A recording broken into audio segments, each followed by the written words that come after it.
Le master management des associations, c'est un master en formation continue pour des personnes en activité et qui forment pour des postes de direction de management dans le secteur associatif.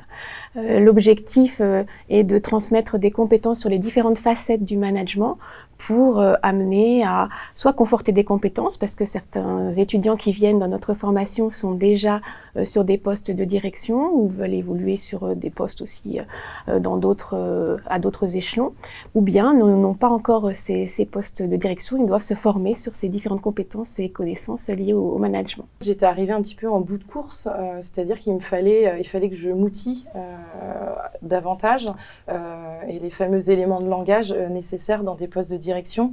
Et c'est aussi pour ça que j'ai fait ce master, pour justement compléter un petit peu mes connaissances du secteur associatif en tant que professionnel pour pouvoir atteindre des postes de direction. C'était, je pense, le seul master qui proposait vraiment quelque chose de spécifique lié aux associations. Autant on va dire le management, il y a un tas de masters. Par contre, vraiment spécifique dans ce domaine-là, il ne doit pas y en avoir beaucoup. Et donc, c'est pour ça que j'étais tombé sur là. Et puis, en plus, c'était l'IAE de Paris, donc quand même quelque chose un peu connu. Et donc, ça rassure quand on arrive, ça rassure aussi de savoir qu'on va dans une école qui a un peu de réputation quand même. Donc, voilà. C'est pour ça, ces deux clés qui ont fait que j'ai postulé. Je rajouterais le fait aussi qu'il y a des professionnels qui sont aussi engagés dans ce secteur et qui connaissent ce secteur, parce que c'est aussi important, parce qu'on est quand même dans un master où on partage beaucoup, alors que ce soit entre étudiants, mais il y a aussi des vrais échanges interactifs avec les professeurs.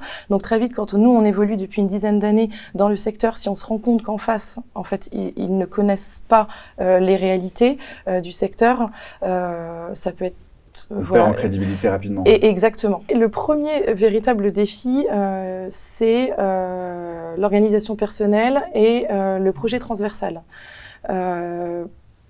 Je ne sais pas comment toi tu l'as vécu, mais c'est vrai qu'on est le mémoire, autant on le travaille de manière individuelle avec son rythme. Le projet transversal, il faut réussir à s'organiser, à se coordonner avec d'autres étudiants.